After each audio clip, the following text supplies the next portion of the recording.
Good morning વિદ્યાર્થી મિત્રો ધોરણ 8માં એસએસમાં ચેપ્ટર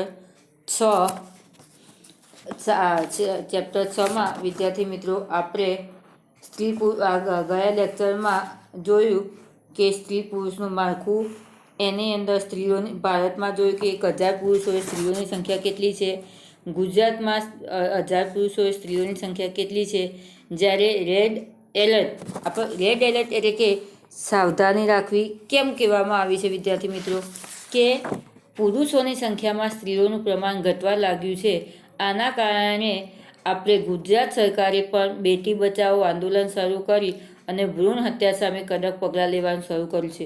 તો વિદ્યાર્થી મિત્રો આટલા સુધી આપણે ગયા લેક્ચરમાં જોઈ ગયા.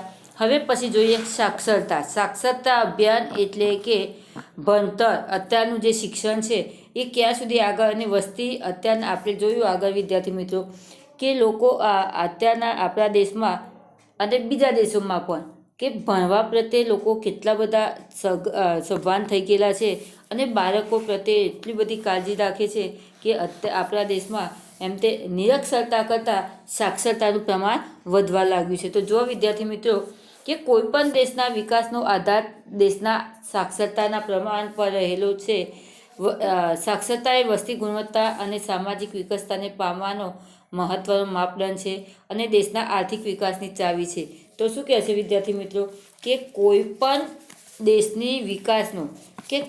દેશનો વિકાસ ક્યારે થાય કે એની સાક્ષરતાનું પ્રમાણ વધારે હોય ત્યારે જ એમ તે કોઈપણ દેશનો શું થતો હોય, વિકાસ થતો હોય. વિદ્યાર્થી મિત્રો આપણા ઘરની જ વાત કરીએ કે આપણા પપ્પા શું કરતા હોય, માત્ર સામાન્ય જોબ કરતા હોય, ઘરમાં મમ્મી કંઈક સામાન્ય કામ કરતી હોય, આપણે સામાન્ય ભણતરમાં ઓછા હોય, તો એ ઘર જોજો. અને જે ઘરમાં એક એજ્યુકેટેડ એટલે કે ભણેલા ગણેલા હશે, સારી જોબ કરતા હશે અને એ ઘર જોજો, તો એમાં કંઈક ફેરફાર હશે. કેમ કે પેલા ભણેલા ગણેલા છે તો એ પ્રમાણેનું જીવન ધોરણ હશે, આપણે ઓછા ભણેલા હોય તો એ પ્રમાણેનું જીવન ધોરણ હોય, તો એ બે ઘરો વચ્ચે શું હશે, અંતર હોય.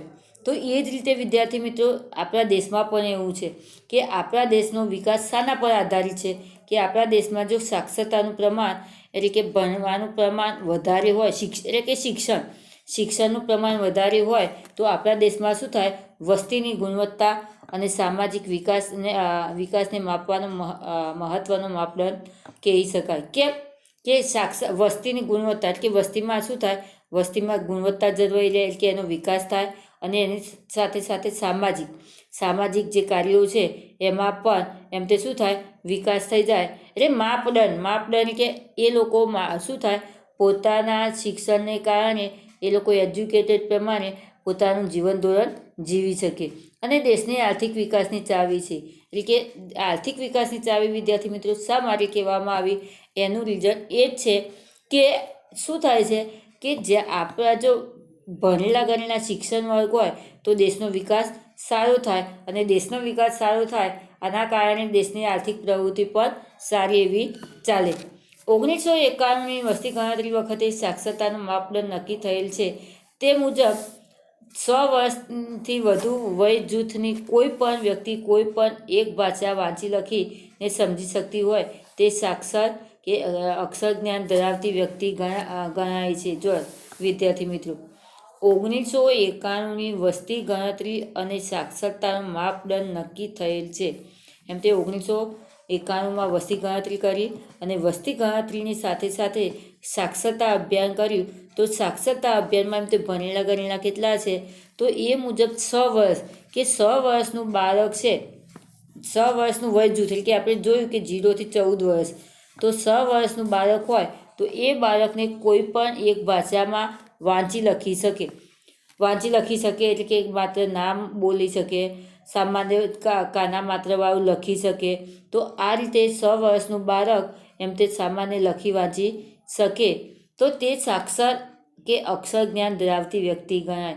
તો આવી વ્યક્તિ જે હોય કે એને સામાન્ય કાના માત્રવાળા બોલતા લખતા આવડે, તો આવી વ્યક્તિ જે હોય એને શું કહેવામાં આવે, સાક્ષર કહી શકાય, કાં તો અક્ષર જ્ઞાન ધરાવતી વ્યક્તિ કે એને ક ખબર પડી, કા ખબર પડી, ખા ખબર પડી કે ઈ ખબર પડી. તો આવી સામાન્ય અક્ષર જો એને વાંચતા લખતા ખબર પડતી હોય તો એના ઉપરથી ખબર પડે કે આ 100 વર્ષનું બાળક છે એ શું કરે છે, એમ તે એને અક્ષર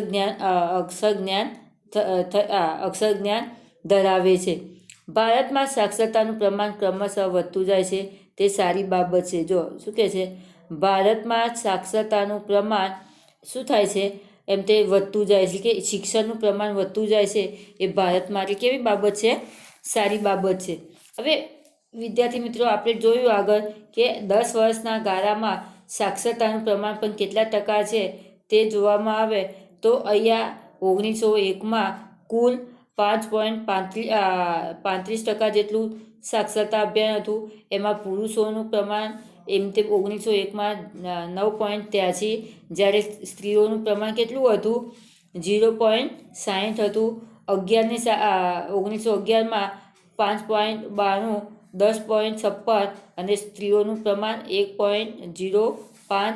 એ રીતે 21માં 7.16, 12.21, 1.81. એટલે કે સ્ત્રીઓનું પ્રમાણ, પુરુષોનું પ્રમાણ તો હતું જ ભણવામાં થોડું, પણ સ્ત્રીઓનું પ્રમાણ પણ એની સરખામણીમાં વધવા લાગ્યું. 31માં 9.5, પુરુષોમાં 15.19 અને 2.93. આ બધું ટકાવારી છે વિદ્યાર્થી મિત્રો. 51માં 16.67, 24.95 અને 7.93. 61માં 24.2 અને પુરુષોમાં 34.44 અને સ્ત્રીઓમાં 12.95. 71માં 29.45, 39 પુરુષોમાં 39.45 અને સ્ત્રીઓમાં 18.69. 81ની સાલમાં 36.23, પુરુષોમાં 47.89 અને સ્ત્રીઓમાં 24.82. 91ની સાલમાં 42.84, પુરુષોમાં 52.74 અને સ્ત્રીઓમાં 32.17. 2001માં 64.83, પુરુષોમાં 75.26 અને સ્ત્રીઓમાં 53.67. 2011માં 74.04, પુરુષોમાં 82.14 અને સ્ત્રીઓમાં 65.46. તો તમે વિદ્યાર્થી મિત્રો જુઓ કે 2001માં કેટલો ગાળો હતો અને 1901માં કેટલો ગાળો હતો અને 2011માં તો કેટલો વિદ્યાર્થી મિત્રો. હજી તો હવે આવતા વર્ષે આપણી ગણતરી થશે બધી, તો એ વખતે વસ્તી વધારો કેટલો હશે, સાક્ષરતા કેટલી હશે, તો આ બધું હવે આપણને આવતા વર્ષથી વધારે ખ્યાલ આવશે કે કેટલો આપણો સમયગાળો આગળ વિકાસ થયેલો છે. એ પ્રમાણે દેશ લેવલે ગણો તો ભારતમાં કુલ સાક્ષરતા કે ટોટલે ભારતમાં કેટલા સાક્ષરતાવાળા છે તો 74.04, કારણ કે આપણે અહીંયા ટોટલે જોયું છે. પુરુષોમાં જોઈએ તો 82.14 અને સ્ત્રીઓમાં જોઈએ તો 65.46. એ રીતે વિદ્યાર્થી મિત્રો રાજ્યોમાં જોઈએ તો રાજ્યમાં સૌ પ્રથમ કયું આવે છે, કેરળ આવે છે, કે કેરળમાં સૌથી વધારો 93.91, પુરુષોમાં એમ તે 96.02 અને સ્ત્રીઓમાં 91.98 છે. એ જ રીતે તમિલનાડુમાં 80.33, 86.81 અને 73.86. ગુજરાતમાં 79.31 કુલ સાક્ષરતા, પુરુષોમાં 87.23 અને સ્ત્રીઓમાં 70.73. પંડુચેરીમાં 86.55, પુરુષોમાં 92.12 જ્યારે સ્ત્રીઓમાં 81.22. બિહારમાં 63.82, પુરુષોમાં 73.39 અને સ્ત્રીઓમાં 53.33. અરુણાચલ પ્રદેશમાં 66.95, પુરુષોમાં 53.69 અને સ્ત્રીઓમાં 59.57. રાજસ્થાનમાં 67.06, પુરુષોમાં 80.51 અને સ્ત્રીઓમાં 58.67. દાદરાનગર હવેલીમાં 77.65 કુલ સાક્ષરતા, પુરુષોમાં 86.46 અને સ્ત્રીઓમાં 65.93. તો વિદ્યાર્થી મિત્રો, હજી આપણું ગુજરાત થોડુંક પાછળ કહેવાય. આમ તો બીજા દ્રષ્ટિએ સારું, પરંતુ જે ઉદ્યોગ ધંધાનો ને એનો વિકાસ થયો છે એને દ્રષ્ટિએ ધ્યાનમાં રાખીએ તો હજી સ્ત્રીઓની સંખ્યા પણ સાવ ઓછી સાક્ષરતા અભિયાનમાં કહેવાય. તો હજી આપણે પણ શું કરવું જોઈએ, હજી ભણવામાં હજી આગળ ને આગળ એમ તે વિકાસ કરવો જોઈએ. 1951માં સાક્ષરતાનું માપદંડ નક્કી થયા મુજબ ભારતની કુલ વસ્તીમાંથી 0.6 વર્ષની વયને બાદ કરતાં જે વસ્તી રહે તેનો સાક્ષરતા દર કાઢવામાં આવતા સાક્ષરતાના દરમાં વૃદ્ધિ જોવા મળે છે. એમ તે 0થી 100 વર્ષની વય એટલે કે બાળક જન્મ્યું હોય ત્યાંથી 100 વર્ષનું બાળક હોય ત્યાં સુધી બાળક અવસ્થા કહેવાય, અને એના ઉપરથી આગળ 7 વર્ષથી માંડી અને 58-59 વર્ષનું હોય ત્યાં સુધી એને કેટલું લખતા વાંચતા આવડે છે તો એ શું કહેવામાં આવે? સાક્ષરતાના દરમાં વૃદ્ધિ દર જોવા એમ તે મળે છે. એ રીતે ગણતરી લેવામાં આવે છે. હવે વિદ્યાર્થી મિત્રો, અહીંયા સાક્ષરતા અભિયાનમાં શું કહે છે કે આપણા જિલ્લાઓની દ્રષ્ટિએ જે ગણવામાં આવે તો એની દ્રષ્ટિએ એમ તે અમદાવાદ એમાં કુલ 86.65 અને પુરુષોમાં 92.44 અને મહિલાઓમાં કેટલા છે? 80.29. સુરતમાં એમ તે 86.65 પુરુષોની સંખ્યા 51.05, મહિલાઓમાં 81.02. આણંદમાં 85.79, પુરુષોમાં 93.23, જ્યારે મહિલાઓમાં 77.70.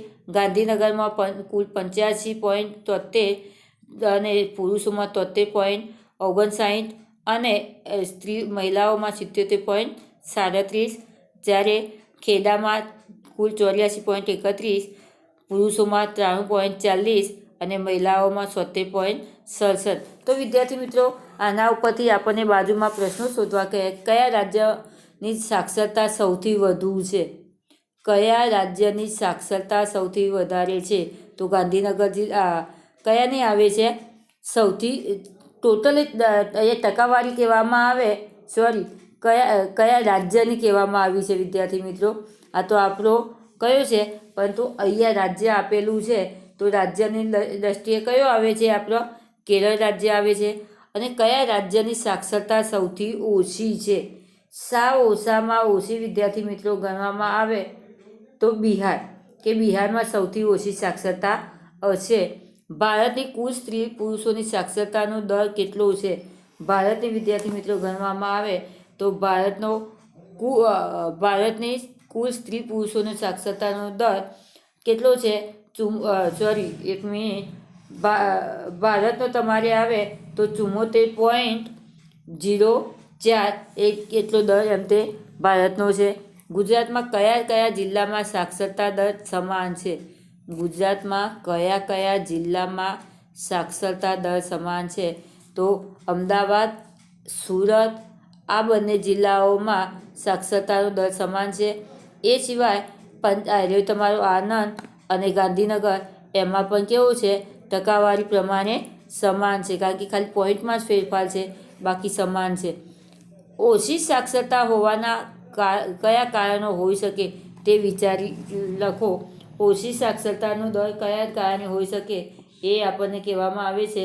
તો વિદ્યાર્થી મિત્રો, ઓછી સાક્ષરતાનું કારણ એ જ હોઈ શકે કે એ લોકો થોડા કેવા હોય કે માત્ર મજૂર વર્ગ હોય, એમના જે કુટુંબ હોય એ કુટુંબ સાવ પછાત વર્ગનું હોય અને માત્ર મજૂરી કરવાને કારણે એ લોકોનું સાક્ષરતા અભ્યાસ ઓછું હોઈ શકે.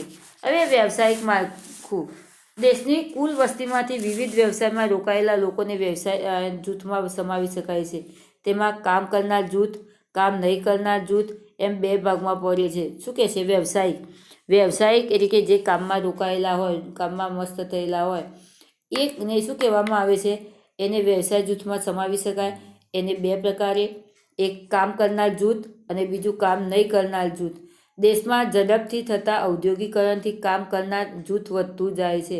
એમ તે દેશમાં ઝડપથી થતા ઔદ્યોગિકરણ, એમ તે ઝડપથી આપણા ઉદ્યોગ ધંધાનો જે વિકાસ થાય છે, તો આના ઉપરથી કહી શકાય કે કામ કરનાર જૂથ શું થતું જાય છે? વધતું જાય છે. એટલે કે આપણા જે ઉદ્યોગ ધંધાવાળા છે એ ઉદ્યોગ ધંધાવાળા આખા ધંધાનો માલિક એક હોય, પરંતુ એમાં કામ કરવાવાળા મજૂરો કેટલા હોય છે? વધારે હોય છે. તો આ ઉપરથી કહી શકાય કે અહીંયા આપણા દેશમાં શું હોય છે? કામ કરનાર જૂથ કેટલા હોય છે? એમ તે કામ કરવાવાળાનું જૂથ વધારે હોય છે અને કામ નહીં કરવાવાળાનું જૂથ ઓછું હોય છે. હવે વસ્તીમાં પરિવર્તન વિદ્યાર્થી મિત્રો, વસ્તીમાં પરિવર્તનમાં વસ્તીમાં બે પ્રકારના પરિવર્તન જોવા મળે છે, સંખ્યાત્મક પરિવર્તન અને ગુણાત્મક પરિવર્તન. તો બે પ્રકારમાં સંખ્યાત્મક તો ક્યાંક વસ્તીમાં વધઘટ થતી જોવા મળે છે, વસ્તી વૃદ્ધિ દર અને સ્થળાંતરને લીધે આમ થાય છે. ઉપરાંત ભૂમિહીન લોકોની સ્થિતિ, ઓછું જમીન પ્રમાણ, શહેરીકરણ તેમજ સામાજિક અને વહીવટી કારણોસર વસ્તીમાં વધઘટ જોવા મળે છે. તો વિદ્યાર્થી મિત્રો, અહીંયા આપણને શું કહે છે કે અમુક જગ્યાએ શું હોય છે, વસ્તીની વધઘટ જોવા મળે છે. એનું કારણે સંખ્યાત્મક વધઘટ જોવા મળે છે. એનું કારણે કે વસ્તી વૃદ્ધિ દર, કદાચ વસ્તીનો શું થતો હોય, એનો વિકાસ થતો હોય, વિકાસ એટલે કે જન્મદર થતો હોય એ. પછી અમુક વખતે શું થતું હોય, સ્થળાંતર, કે ગામડેથી આપણે શહેરમાં આવ્યા, શહેરમાંથી આપણે વિદેશ ગયા, તો આમાં સંખ્યામાં શું થતું હોય, ફેરફાર થાય. ગામડે જઈએ તો ગામડામાં લોકો અત્યારે અત્યારે વસ્તીનું પ્રમાણ ઓછું હોય, પરંતુ આપણે જ્યારે દિવાળી જઈએ ત્યારે વસ્તીનું પ્રમાણ દેખાય. તમે એમનેમ જજો તો વસ્તી નહીં દેખાતી હોય. પરંતુ એ રીતે અત્યારે પરદેશનો માહોલ વધ્યો છે, તો અહીંયા આપણા ભારત દેશ કરતાં પરદેશમાં લોકો વધારે જવા લાગ્યા છે. તો આના કારણે સંખ્યાત્મકમાં શું થતું હોય છે, ફેરફાર થઈ જતો હોય છે. ઉપરાંત ભૂમિહીન લોકોની સ્થિતિ કેમ કહેવામાં આવી છે, કે જમીનમાં વધારે પડતું પાક ઉત્પાદન ન થાય અને આના કારણે ખેતીવાડીમાં વ્યવસ્થિત ખેતી ન કરી શકે. આના કારણે પણ સંખ્યાત્મક પરિવર્તન આવે છે.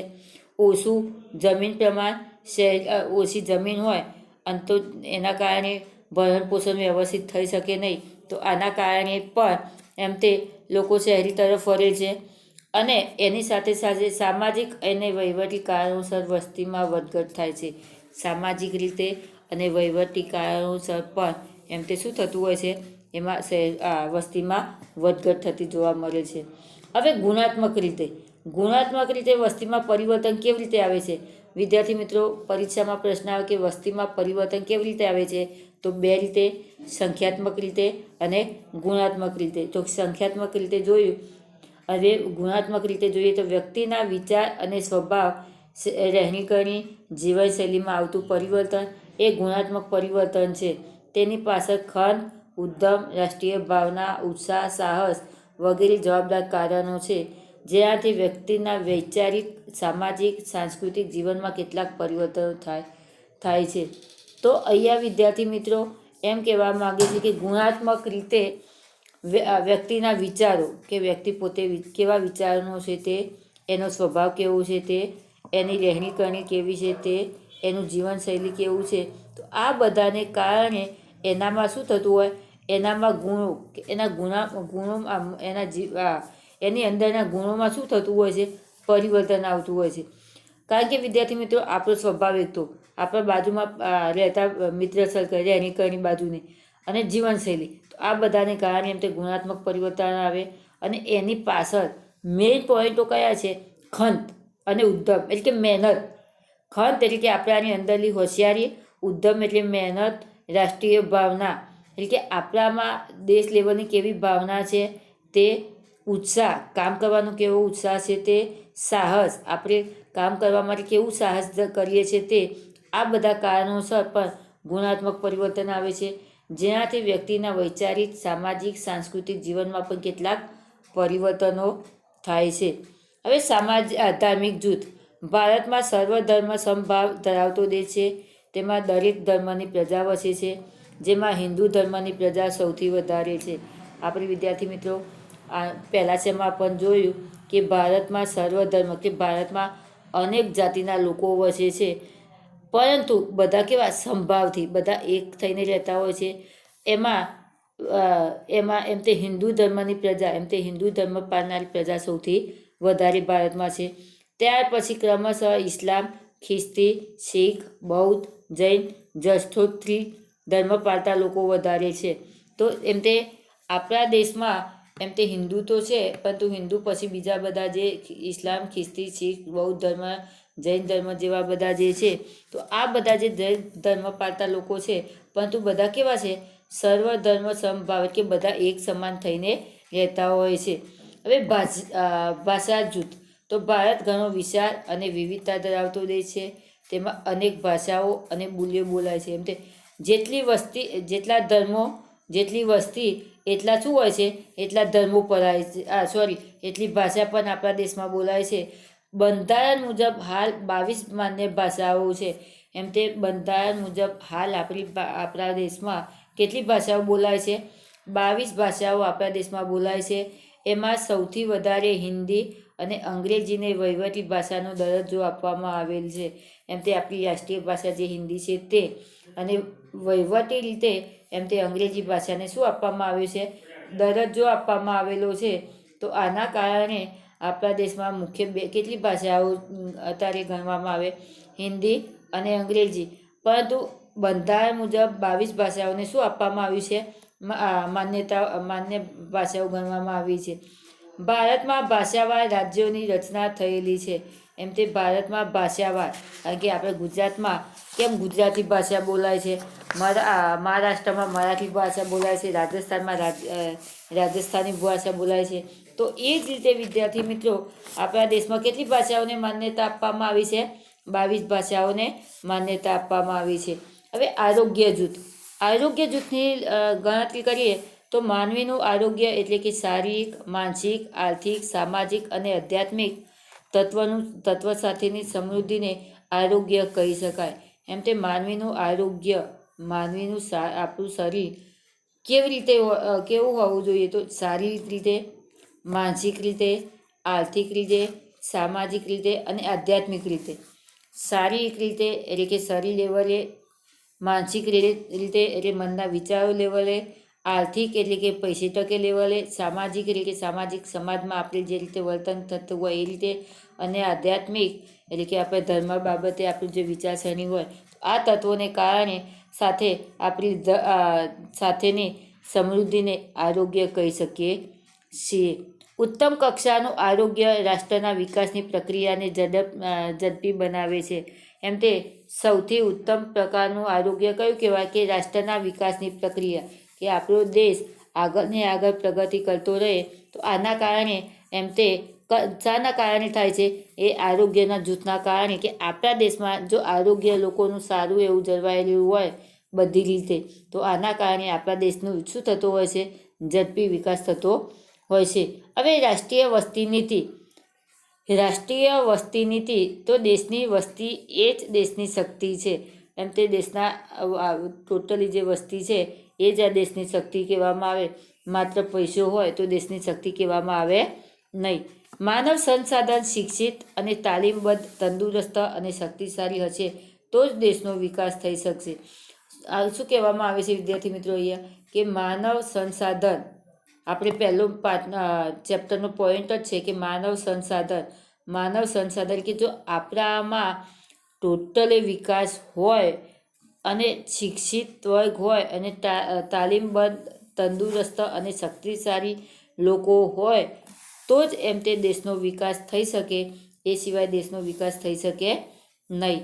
માનવ શક્તિનો ઉપયોગ દેશના વિકાસમાં પાયાનું કારણ છે. માનવ શક્તિનો ઉપયોગ, એમ તે માનવમાં કે મનુષ્યમાં જો શક્તિ તો હોય, પણ એ શક્તિનો જો ઉપયોગ કરવામાં આવે તો જ દેશનો વિકાસ થઈ શકે. આપણે ઘરમાં બેઠા આપણામાં શક્તિ હોય, પરંતુ બેઠા કંઈ પણ કાર્ય ન કરીએ તો આપણા ઘરનો વિકાસ ન થાય કે દેશનો વિકાસ ન થાય. તો એ જ રીતે જો ઘરનો વિકાસ થાય વિદ્યાર્થી મિત્રો તો જ દેશનો વિકાસ થવાનો છે. પરંતુ જો આપણે ઘરનો જ વિકાસ ન કરી શકતા હોય તો દેશનો વિકાસ કરવાની કોઈ શક્યતા છે નહીં. તો અહીંયા એમ તે માનવ શક્તિનો જો વિકાસ થાય, પોતાની બુદ્ધિનો એમ તે જો વિકાસ કરવામાં આવે તો જ દેશનો વિકાસ થઈ શકે છે. વિશ્વના હરણફાળ ભરતા દેશો સાથે ઊભા રહેવા ને ગતિશીલતા લાવવા આપણે જાગૃત બનવું પડશે.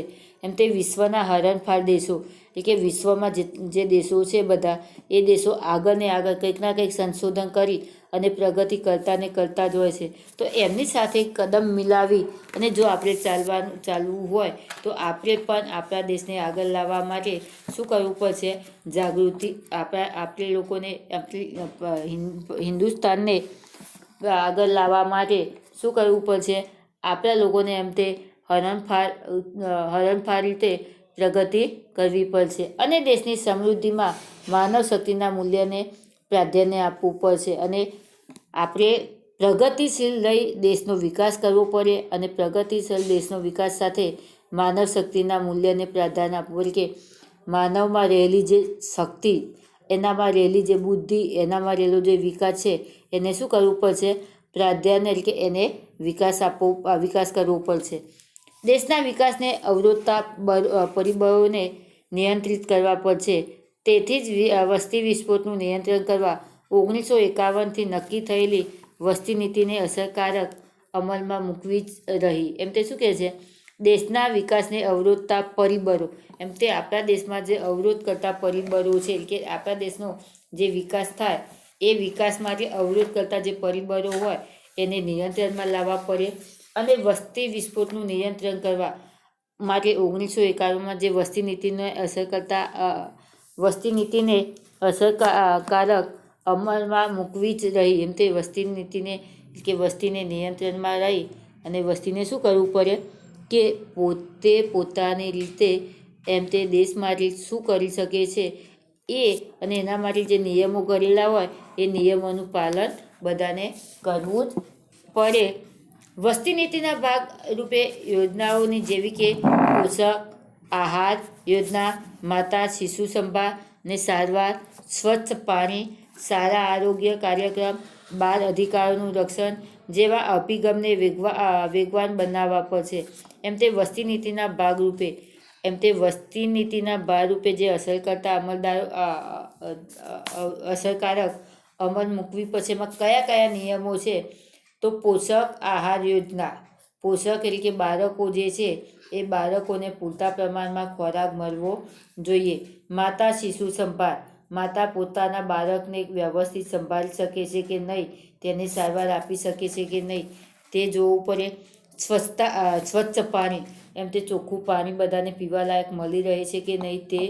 સારા આરોગ્ય કાર્યક્રમ, શાળામાં આરોગ્ય વિશેના, કારણ કે આપણને વિદ્યાર્થી મિત્રો સ્કૂલમાં ચેક કરવા, તમારું શરીર ચેક કરવા માટે આવતા હોય છે. અમુક વખતે દવાઓ પણ આપણે શક્તિની ગોળીઓ આપતા હોય છે. અમુક વખતે આંખો ચેક કરવા માટે આવતા હોય છે. તો સારા આરોગ્ય કાર્યક્રમ એ પણ એમ તે અમલમાં મૂકવું પડશે. બાળ અધિકારોનું રક્ષણ, નાના બાળકોને એમ તે પોતાની રીતે સ્વતંત્ર રીતે ભણી શકે અને રક્ષણ થઈ શકે તેવા અભિગમને વેગવાન બનાવવા પડશે. તો વસ્તી નીતિને અસરકારક અમલમાં મૂકી આ જે પરિબળો છે એ પરિબળોને જો વેગવાન આપવામાં આવે તો જ માનવ શક્તિનો વિકાસ થાય અને માનવ શક્તિનો વિદ્યાર્થી મિત્રો વિકાસ થાય તો જ આપણું માનવ સંસાધન થાય અને માનવ સંસાધન થાય તો જ આપણા દેશનો શું થાય? વિકાસ થાય. અને દેશનો વિકાસ થાય તો આપણે બીજા દેશ જે વિશ્વના જે બીજા દેશો હરણફાળ રીતે આગળ ને આગળ ગતિશીલતા લાવે છે એ જ પ્રમાણે એમની સાથે આપણે કદમ મિલાવીને ચાલી શકીએ. પંચવર્ષીય યોજનાઓમાં પણ વસ્તી નીતિને નજર સમક્ષ રાખીને બનાવવી પડે છે.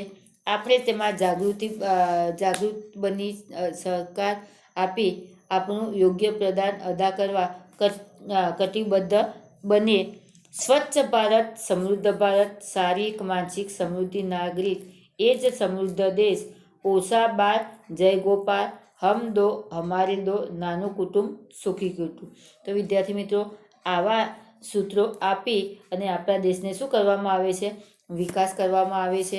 તો વિદ્યાર્થી મિત્રો અહીંયા આપણે દેશના વિકાસ માટે એટલે કે માનવ સંસાધન માટે અને ટૂંકમાં કહી શકીએ તો કે વિશ્વના હરણફાળ ભરતા દેશો સાથે આપણે એમની સાથે ગતિશીલતા લાવી અને એમની સાથે આપણે પણ ચાલવાનું છે.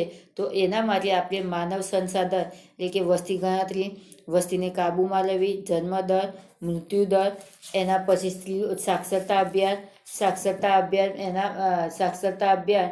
તો આ બધા જે પરિબળો છે એ પરિબળોને કેવી રીતના એમ તે વસ્તી નીતિના ભાગરૂપે યોજનાઓ આપી અને આગળ વિકાસ કરવો અને માનવનું સંસાધન કરવું તો જ આપણો દેશ આગળ વધી શકે.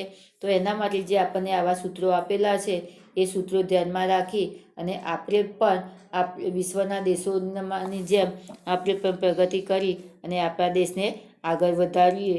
તો આ રીતે અહીંયા વિદ્યાર્થી મિત્રો પાઠ પૂરો થાય છે. પરંતુ મેં તમને આગળ પણ કહ્યું હતું કે આપણે આ તમારું જે ચેપ્ટર છે એ ચેપ્ટરની અંદર ઘણું જાણવા જેવું છે. તો આ ચેપ્ટરને ખાસ ધ્યાનથી વાંચવું, તેના પ્રશ્નો પૂરેપૂરા સમજવા. તો તમને ખરેખર વિદ્યાર્થી મિત્રો જાણવા જેવું ખૂબ જ અહીંયા મળશે.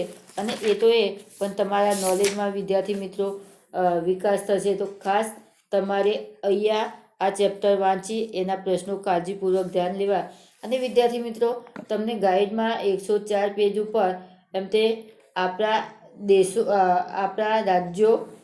રાજ્યોની રાજધાની અને એના ક્ષેત્રફળો, એની કુલ વસ્તી કેટલી છે, વસ્તીની ગીચતા કેટલી છે, સ્ત્રી પુરુષોનું પ્રમાણ કેટલું છે અને સાક્ષરતા કેટલી છે તે આપેલી છે.